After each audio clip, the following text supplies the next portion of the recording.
പിതാവിൻ്റെയും പുത്രൻ്റെയും പരിശുദ്ധാത്മാവിൻ്റെയും നാമത്തിൽ ആമേൻ. എൻ്റെ പ്രിയപ്പെട്ടവരെ, ഇന്ന് ജൂലൈ മാസം 20-ാം തീയതി തിങ്കളാഴ്ച.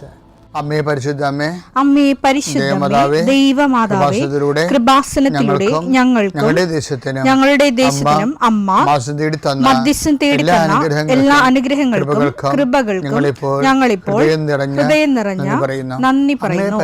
അമ്മേ പരിശുദ്ധമേ, ദൈവമാതാവേ, 2004 ഡിസംബർ 7-ാം തീയതി ഉച്ചകഴിഞ്ഞ് 2:30 കൃപാസനത്തിൽ സംഭവിച്ച അമ്മയുടെ പ്രത്യക്ഷപ്പെടലിനെ കുറിച്ച് തിരുസഭയ്ക്ക് സമർപ്പിച്ചിരിക്കുന്ന പഠനരേഖകളുടെ മേൽ സഭാത്മകമായ പഠനം ആരംഭിക്കുവാൻ ഞങ്ങൾ പ്രാർത്ഥിക്കുന്നു. അമ്മേ പരിശുദ്ധമേ, ഭൂസ്വർലോകങ്ങളുടെ രാജ്ഞിയായ അങ്ങേയ്ക്ക് ഭൗമസംരക്ഷണത്തിനായി പ്രപഞ്ചപ്രകൃതിയെ തന്നെ തിരുസഭ പ്രതിഷ്ഠിക്കുവാൻ ഈ പ്രത്യക്ഷീകരണം വഴി ഇടയാക്കണമേ. പരിശുദ്ധമേ, ജപമാല മാതാവേ, സകല കൃപാസനം പ്രാർത്ഥനയോടും ചേർത്ത് ഞങ്ങളിപ്പോൾ പ്രാർത്ഥിക്കുന്ന ഈ കുടുംബത്തിന്റെ പ്രത്യേക നിയോഗം പറ മക്കളെ.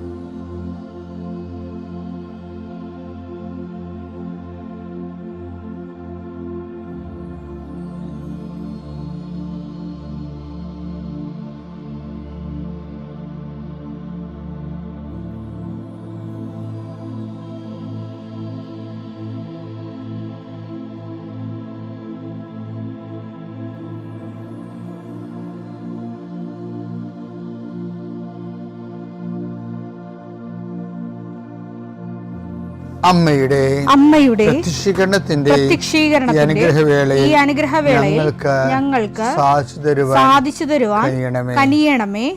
ആമേൻ. വിശ്വാസ പ്രമാണം. സർവശക്തനായ പിതാവും ആകാശത്തിന്റെയും ഭൂമിയുടെയും സൃഷ്ടാവുമായ ദൈവത്തിൽ ഞാൻ വിശ്വസിക്കുന്നു. അവിടുത്തെ ഏകപുത്രനും ഞങ്ങളുടെ കർത്താവുമായ ഈശോ മിശിഹായിലും ഞാൻ വിശ്വസിക്കുന്നു. ഈ പുത്രൻ പരിശുദ്ധാത്മാവിനാൽ ഗർഭസ്ഥനായി കന്യകാമറിയത്തിൽ നിന്ന് പിറന്ന് പൊന്തിയോസ് പീലാത്തോസിന്റെ കാലത്ത് പീഡകൾ സഹിച്ച് കുരിശിൽ തറയ്ക്കപ്പെട്ട് മരിച്ച് അടക്കപ്പെട്ട് പാതാളങ്ങളിൽ ഇറങ്ങി മരിച്ചവരുടെ ഇടയിൽ നിന്ന് 3-ാം നാൾ ഉയർത്ത് സ്വർഗത്തിലേക്ക് എഴുന്നള്ളി സർവശക്തിയുള്ള പിതാവായ ദൈവത്തിന്റെ വലതുഭാഗത്തിരിക്കുന്നു. അവിടെ നിന്ന് ജീവിക്കുന്നവരെയും മരിച്ചവരെയും വിധിക്കുവാൻ വരുമെന്നും ഞാൻ വിശ്വസിക്കുന്നു. പരിശുദ്ധാത്മാവിലും ഞാൻ വിശ്വസിക്കുന്നു. വിശുദ്ധ കത്തോലിക്കാ സഭയിലും പുണ്യവാന്മാരുടെ ഐക്യത്തിലും പാപങ്ങളുടെ മോചനത്തിലും ശരീരത്തിന്റെ ഉയർപ്പിലും നിത്യമായ ജീവിതത്തിലും ഞാൻ വിശ്വസിക്കുന്നു. ആമേൻ. സുഖസ്ഥനായ ഞങ്ങളുടെ പിതാവേ, അങ്ങയുടെ നാമം പൂജിതമാകണമേ. അങ്ങയുടെ രാജ്യം വരണമേ. അങ്ങയുടെ തിരുമനസ് സ്വർഗത്തിലെ പോലെ ഭൂമിയിലും ആകണമേ. അന്നു വേണ്ടുന്ന ആഹാരം ഇന്ന് ഞങ്ങൾക്ക് തരണമേ. ഞങ്ങളോട് തെറ്റ് ചെയ്യുന്നവരോട് ഞങ്ങൾ ക്ഷമിക്കുന്നത് പോലെ ഞങ്ങളുടെ തെറ്റുകൾ ഞങ്ങളോടും ക്ഷമിക്കണമേ. ഞങ്ങളെ പ്രലോഭനത്തിൽ ഉൾപ്പെടുത്തരുതേ, തിന്മയിൽ ഞങ്ങൾ രക്ഷിക്കണമേ. ആമേൻ. നന്മ നിറഞ്ഞ മറിയമേ, സ്വസ്തി. കർത്താവ് അങ്ങയുടെ കൂടെ സ്ത്രീകളിൽ അങ്ങ് അനുഗ്രഹിക്കപ്പെട്ടവളാകുന്നു. അങ്ങയുടെ ഉദരത്തിൻ ഫലമായി ഈശോ അനുഗ്രഹിക്കപ്പെട്ടവനാകുന്നു. പരിശുദ്ധ മറിയമേ, തമ്പുരാന്റെ അമ്മേ, പാപികളായ ഞങ്ങൾക്ക് വേണ്ടി ഇപ്പോഴും ഞങ്ങളുടെ മരണസമയത്തും തമ്പുരാനോട് അപേക്ഷിക്കണമേ. ആമേൻ. കർത്താവിന്റെ ഉന്നതമായ നാമത്തിന് സ്വസ്ഥം ചെയ്യുന്നു. കർത്താവിന്റെ വിശുദ്ധ പൗരോഹിത്യത്തെ മഹത്വപ്പെടുത്തണമേ. കർത്താവ് സഭയിലുള്ള സാന്നിധ്യം പ്രകടമാക്കണമേ. 40 വർഷം ഞാൻ അർപ്പിച്ച കൃപാന്റെ യുഗതിയാൽ കൃപാസനത്താരെ ജീവനോടെ പ്രത്യക്ഷപ്പെട്ട മാതാവിൻ്റെ മധ്യസ്ഥത്താൽ ഞാൻ മക്കളെ ഈശോ നാമത്തെ ആശീർവദിക്കുന്നു. കർത്താവേ, ജോലിയില്ലാത്തവർ, വീടില്ലാത്തവർ, ജീവിതത്തിൽ കലഹങ്ങളും ഭിന്നതകൊണ്ട് പിരിഞ്ഞു താമസിക്കുന്ന ജീവിത പങ്കാളികളെ, കുഞ്ഞുങ്ങളുടെ തെറ്റായ അവസ്ഥകൾ കണ്ട് വിഷമിക്കുന്ന മാതാപിതാക്കന്മാർ, ശാരീരികമായ രോഗങ്ങളെ അവസരപ്പെടുന്നതും രോഗം ആകുന്നതിന് സമയമെടുക്കുന്നില്ല എന്ന് ഓർത്ത് ഉത്കണ്ഠപ്പെടുന്നവരെയും സമർപ്പിച്ച് പ്രാർത്ഥിക്കുന്നു. ഇന്ന് യാത്ര ചെയ്യുന്നവരെ, ഇന്നത്തെ യാത്രയ്ക്ക് വേണ്ടി വിവിധമായ ഒരുക്കിയിരിക്കുന്ന ലക്ഷ്യങ്ങൾ, കണ്ടുമുട്ടുന്ന വ്യക്തികൾ, സംസാരിക്കുന്ന സംഭാഷണങ്ങൾ, എഴുതുന്ന രേഖകൾ, ഒപ്പിടുന്ന ഡോക്യുമെൻറ്റുകൾ,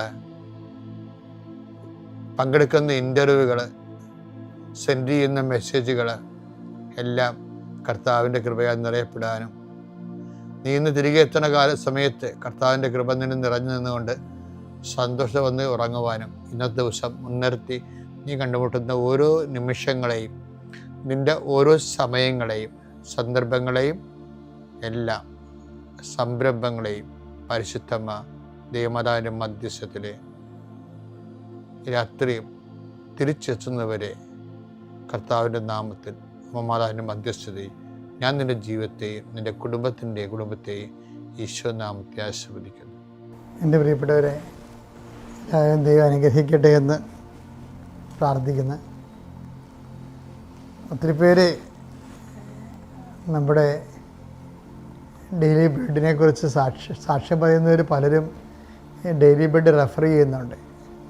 ഇന്നലെയും കൊണ്ട് ഒരാൾ റെഫർ ചെയ്തു. എന്നുവെച്ചാൽ അവർക്ക് ഗേറ്റ് വെക്കാൻ പറ്റണില്ലായിരുന്നു. അപ്പോൾ ഞാൻ ഡെയിലി ബ്രെഡിൽ ഇടയ്ക്ക് പറയാറില്ലേ, നിങ്ങൾക്ക് എന്തെങ്കിലും തടസ്സങ്ങളുണ്ടെങ്കിൽ നിങ്ങൾ മൊബൈലുമായിട്ട് ആ സ്ഥലത്ത് പോയി നിന്ന് പ്രാർത്ഥിക്കുകയും ഡെയിലി ബ്രെഡ് കൂടുകയും അതിൻ്റെ പ്രാർത്ഥനയുടെ ആശീർവാദത്തിൻ്റെ സമയത്ത് ആ സ്ഥലത്ത് നിങ്ങൾ പോയി ആ സ്ഥലത്തെ ആശീർവദിക്കുകയും ചെയ്യണമെന്ന് പറഞ്ഞായിരുന്നു. ഇന്നലെ അങ്ങനെ ഒരു സാക്ഷ്യം നല്ല വന്നത് എന്താ വെച്ചാൽ, അവർ വർഷങ്ങളായിട്ട് അവർക്ക് പല തടസ്സങ്ങളും പല ശത്രുതയും കാരണം, പലരുടെയും ശത്രുത കാരണം ഗേറ്റ് വെക്കാൻ പറ്റണില്ലായിരുന്നു.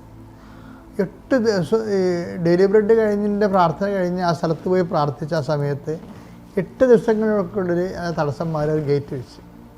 എനിക്ക് തോന്നുന്നത് നിങ്ങൾ അത് നമ്മുടെ ഇപ്പം ജനക്കൂട്ടത്തെ കണ്ടപ്പോൾ ഈശോയ്ക്ക് എന്ത് തോന്നിയെന്നാണ് പറയണത്?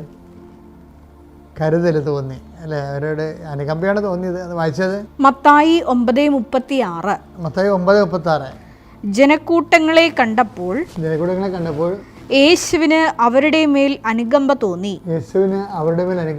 അവർ അതായത് ദൈവത്തിന് നമ്മളോട് അനുകമ്പ തോന്നുമ്പോൾ തന്നെ ആ ലൈഫ് സിറ്റുവേഷൻ ചേഞ്ചാകുകയാണ്. എന്താണ്? അവിടെ വിശപ്പ് മാറി, അവിടെ വിശപ്പ് അന്വേഷിക്കാനും കേൾക്കാനും തിരക്കാനും ഒക്കെ ഒരാളുണ്ടെന്ന് മനസ്സിലായി. പക്ഷേ ഇതിൻ്റെ വിഷയം എന്ന് പറയുന്നത് ദൈവത്തിൻ്റെ വചനങ്ങളുടെ എല്ലാത്തിൻ്റെ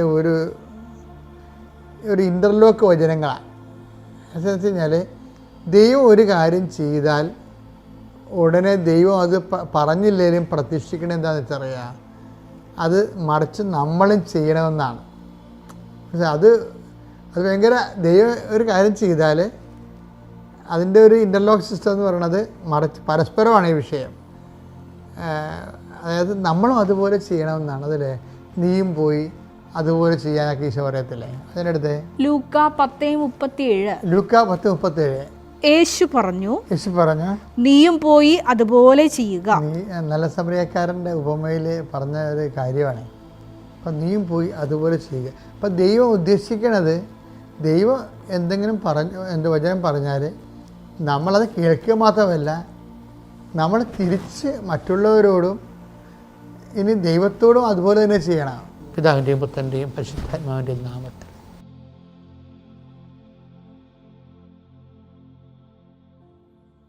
അത്യപൂർവ ദൈവാനുഭവങ്ങൾ ഇനി നിങ്ങൾക്കും സ്വന്തം.